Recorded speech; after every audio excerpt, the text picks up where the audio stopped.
Assalamualaikum warahmatullahi wabarakatuh. Berjumpa dengan Pak Yatno kali ini dalam mata pelajaran PPKN ya, anak-anakku semuanya kelas 7. Marilah sebelum pembahasan soal-soal penilaian akhir semester 1 ini, kita awali terlebih dahulu dengan baca basmalah. Bismillahirrahmanirrahim. Terima kasih, dengan kita awali berdoa bersama. Mudah-mudahan pembahasan soal-soal penilaian akhir semester 1 ini dapat berjalan dengan lancar dan anak-anakku semuanya mendapatkan tambahan pengetahuan tentang soal-soal yang akan menjadi bahan dalam penilaian akhir semester 1 ini. Mudah-mudahan dapat membantu anak-anakku semuanya dalam belajar atau nanti untuk mengerjakan soal-soal pas 1 kelas 7. Langsung saja soal nomor 1 yang kita bahas, yaitu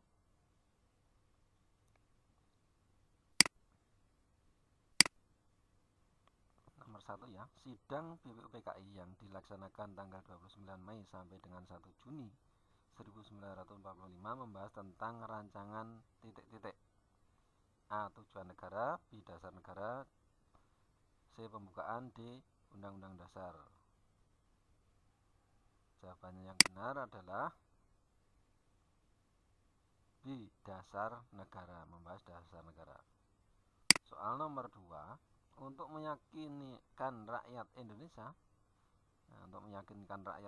dalam membantu Jepang, maka pemerintah Jepang pada tanggal 29 April 1945 mengumumkan pembentukan BPUPKI yang diketuai oleh A. Insinyur Soekarno, D. Dr. Andes Muhammad Hatta, C. Mr. Muhammad Yamin, D. Dr.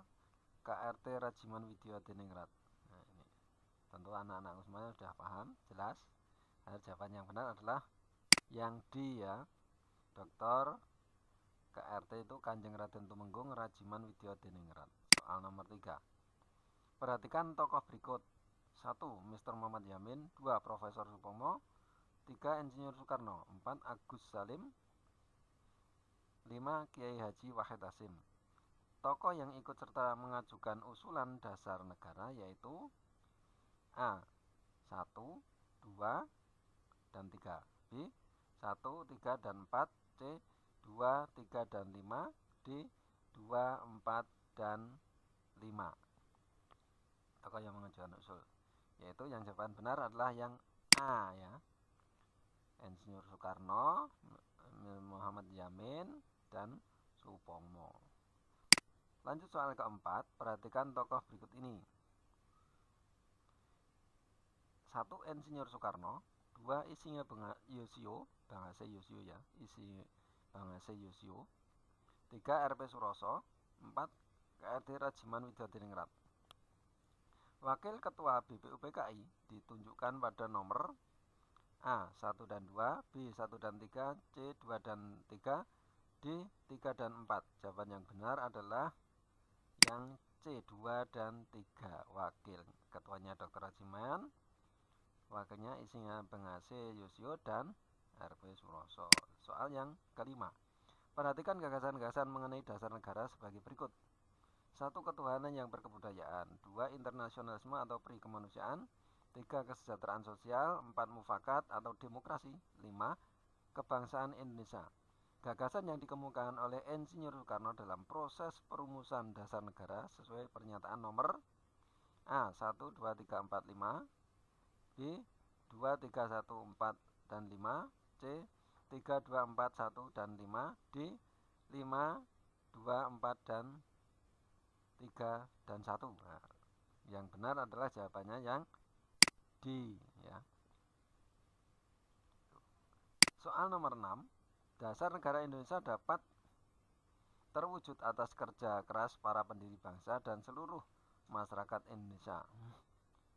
Adapun peran Dr. Andes Muhammad Hatta dalam perumusan dasar negara adalah A. Menjadi wakil ketua panitia kecil perancang undang-undang dasar, B. Mengumpulkan 4 tokoh Islam PPKI untuk perubahan sila pertama, C.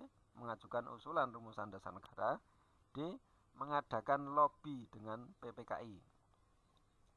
Jawaban yang benar adalah yang B. Mengumpulkan 4 tokoh Islam PPKI untuk perubahan sila pertama.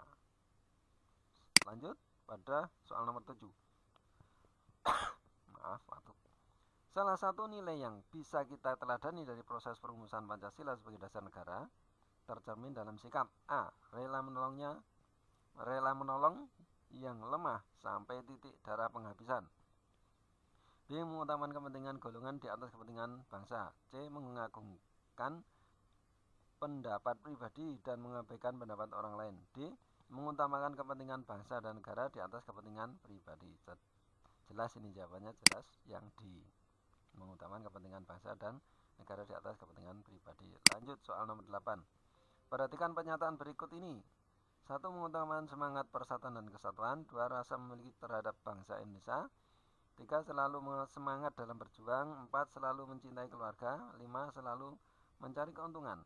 Ciri-ciri komitmen pribadi para pendiri negara dalam merumuskan Pancasila ditunjukkan pada nomor A. 1, 2, 3, B. 1, 2, 4, C. 1, 2, 5, D. 1, 3, 5. Yang benar adalah tentu ini bisa dirasakan, yaitu 1, 2, 3. Jawabannya A. Lanjut nomor 9. Menurut Aristoteles, manusia adalah makhluk sosial atau zoonpolitikan. Yang artinya apa? A. Manusia selalu hidup sendiri. B. Manusia selalu membutuhkan orang lain. C. Kepentingan umum diutamakan. D. Makhluk pribadi, zoonpolitikon. Yaitu yang memiliki makna B. Manusia selalu membutuhkan orang lain, tidak dapat hidup tanpa bantuan orang lain. Atau manusia makhluk sosial itu butuh orang lain. Nomor 10. Peraturan hidup yang dianggap sebagai suara hati sanubari manusia disebut norma. Ini sumbernya dari sanubari, hati nurani. Adalah norma kesusilaan. Kesopanan jelas itu dari tata pergaulan. Agama dari kitab suci.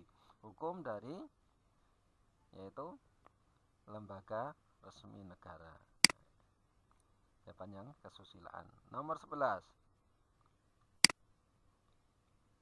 Armandun menyeberang jalan raya melewati zebra cross atau tempat penyeberangan. Perilaku ini termasuk jenis contoh pengamalan norma A. Kesopanan, B. Agama, C. Hukum, D. Adat. Norma hukum ini patuh pada hukum menyeberang di tempat penyeberangan. Selanjutnya norma hukum, jawabannya nomor 12. Berikut ini yang termasuk sanksi pokok menurut pasal 10 KUHP Kitab Undang-Undang Hukum Pidana adalah A. Perampasan barang-barang tertentu. B. Pencabutan hak tertentu. C. Pengumuman putusan hakim. D. Pidana kurungan. Hukum pokok, sanksi pokok pada pasal 10 KUHP adalah yang D jawabannya, pidana kurungan. Nomor 13. Setiap orang sama di depan hukum tanpa melihat status dan kedudukannya, baik bagi rakyat maupun pejabat, dikenal dengan istilah A. Zoonpolitikon, B. Equality before of law, C. Supremacy of law, D. Human right. Yang benar adalah yang B. Equality before of law. Ya. 14. Hubungan keadilan antara warga negara terhadap negara dan pihak warga negara wajib memenuhi keadilan dalam bentuk mentaati peraturan perundang-undangan yang berlaku, merupakan perwujudan dari nilai keadilan A. Distributif, B. Legal, C. Komunal, D. Konstitutif, C. Kumulatif. Nah, ini yang benar apa? Benar adalah jawabannya B. Legal, keadilan legal. Ya.